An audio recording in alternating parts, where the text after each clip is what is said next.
देखो भाई, तुम्हारा फर्स्ट चैप्टर का सबसे इंपॉर्टेंट क्वेश्चन क्या, √5 को प्रूव करना है इरेशनल नंबर। कैसे करेंगे देखो, क्वेश्चन क्या कह रहा है भाई, prove √5 is a irrational number.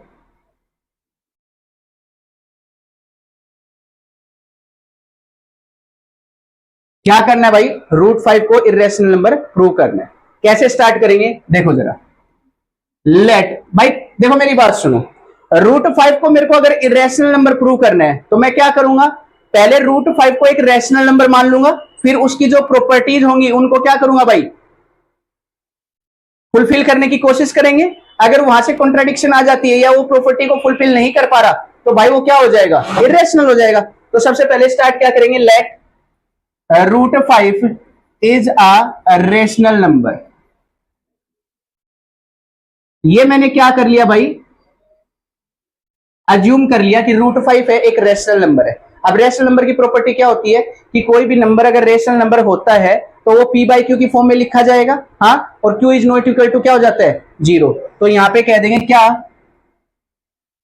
Late √5 is a rational number. यहां क्या लिख देंगे भाई, √5 इज इक्वल टू क्या आ जाएगा, r/s के बराबर आ जाएगा। r और s क्या है भाई, कोई भी integer, where r and s be some integers। क्या है भाई, इंटीजर्स है। एंड s जो होगा वो नॉट इक्वल क्या होना चाहिए, 0, 0 के इक्वल नहीं होना चाहिए। ठीक है, तो भाई क्या होगा इसके बाद अगर देखें, अब यहां से अगर तुम लोग एक चीज देखो भाई, कोई भी नंबर है उसको अगर मैं फ्रैक्शन में लिख रहा हूं तो उसके अंदर कोई ना कोई कॉमन फैक्टर होंगे। अगर उन कॉमन फैक्टर को अगर हटा दें, क्या लिखेंगे, देयर इज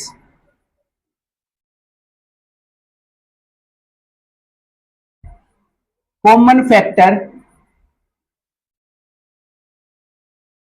तो कॉमन अगर फैक्टर है तो क्या कर देंगे, लास्ट में अगली कंडीशन में divide on divide by common factors. जो कॉमन फैक्टर दे रखे थे उनको अगर डिवाइड कर दे तो यहां से क्या आ जाएगा भाई, √5 इज इक्वल टू किसके बराबर आ जाएगा, a/b के बराबर। ठीक है भाई, जैसे एग्जांपल ले लो, यहां पे मैंने ले लिया कितना भाई, 12, और यहां पे कितना ले लिया, 15।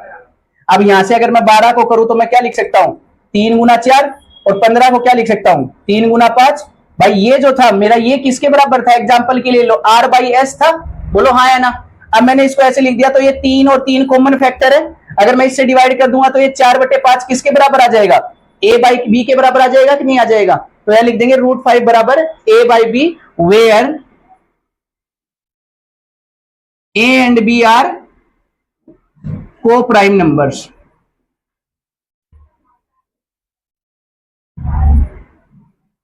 को प्राइम नंबर कौन से होते हैं, जिनके अंदर कोई भी संख्या कॉमन नहीं होती है। जैसे एग्जांपल के लिए क्या मान लो भाई, 15, 17, क्या इनमें कोई भी चीज कॉमन है, नहीं है, तो ये क्या आ जाएगा, को प्राइम नंबर्स हो जाएंगे। ठीक है, प्राइम नंबर कौन से होते हैं, जिनके अंदर कोई भी चीज कॉमन नहीं होती है। ठीक है, अब यहां से अगर करेंगे तो भाई ये इधर चला जाएगा, तो a की वैल्यू कितनी आ जाएगी, √5 b के बराबर आ जाएगी, बोलो हाँ या ना। अब क्या करेंगे, squaring on both side, squaring on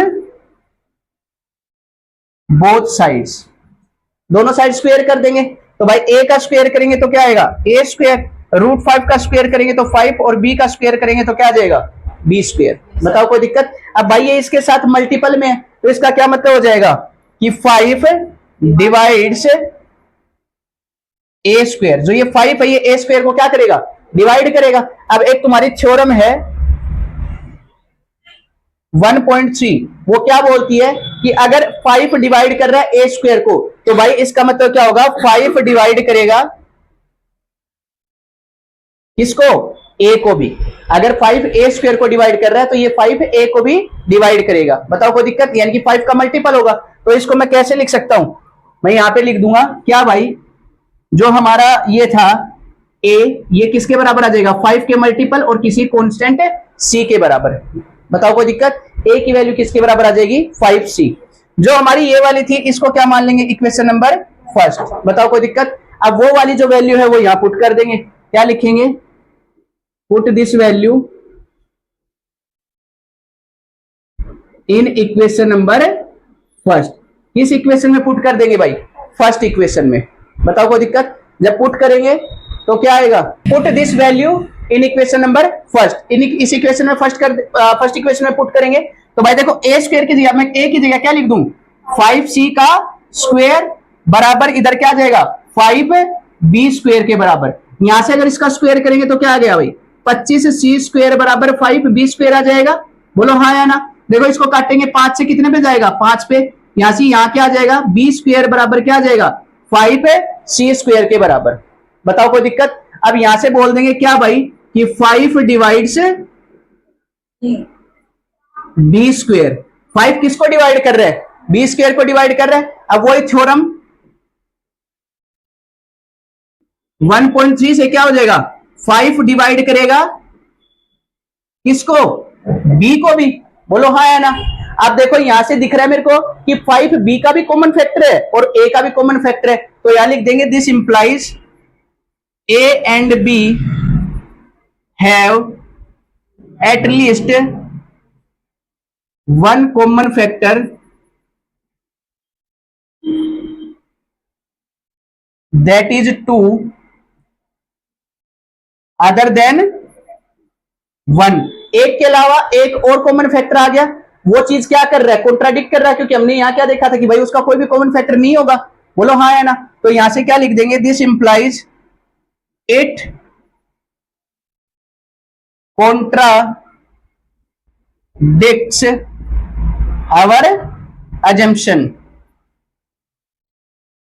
हमने जो चीज अज्यूम की थी उसको ये क्या कर रहा है कॉन्ट्राडिक्ट कर रहा है, मतलब वो गलत प्रूफ हो गई। तो इसका मतलब क्या हो जाएगा दिस इंप्लाइज। और क्यों गलत प्रूफ हुई, क्योंकि हमने मानना ही गलत था कि √2 एक रेशनल नंबर। अगर ये चीज गलत प्रूफ हो गई तो क्या होगा √2 क्या होगा एक irrational number. This implies √5 is a irrational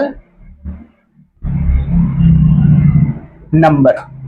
बताओ कोई दिक्कत, कर लोगे भाई। क्या बोला मैंने, क्या बोलेंगे let us assume the contradiction √5 एक रेशनल नंबर है, ये चीज अज्यूम कर लेंगे। उसके बाद r/s की फॉर्म में उसको लिख देंगे, क्योंकि कोई भी रेशनल नंबर होता है वो p/q की फॉर्म में लिखा जाता है और डिनोमिनेटर 0 के बराबर नहीं होना चाहिए। फिर मैंने लिखा there is a common factor, इसके अंदर भाई कोई ना कोई कॉमन फैक्टर होगा। अगर उस कॉमन फैक्टर से मैं इसको डिवाइड कर दूं तो √5 की वैल्यू किसके बराबर आ जाएगी a/b। और a/b कोई कोप्राइम नंबर है, कोप्राइम नंबर वो जिनके अंदर कोई चीज कॉमन नहीं होती। यहां से इसको अगर इधर मल्टीप्लाई ले जाऊंगा स्क्वायर करने के बाद पता चला कि जो 5 है वो क्या है इसका फैक्टर है। यहां से सेम अगर वैल्यू पुट कर दूंगा तो उसके बाद क्या यहां से क्या देखा कि 5 है वो b का भी फैक्टर है। यहां मैंने माना था a और b को प्राइम नंबर है, लेकिन वहां तो उनके फैक्टर आ गए, तो हमारी जो कंडीशन थी वो क्या हो गई कॉन्ट्राडिक्ट हो गई। तो उसमें क्या लिख देंगे कि भाई √5 रेशनल नंबर ना होके क्या है इरेशनल नंबर, और उसमें क्या कर देंगे हैंड से प्रूव। बताओ कोई दिक्कत हो जाएगा। हाँ भाई ये पेपर में आता ही आता है √5 को प्रूव करना इरेशनल।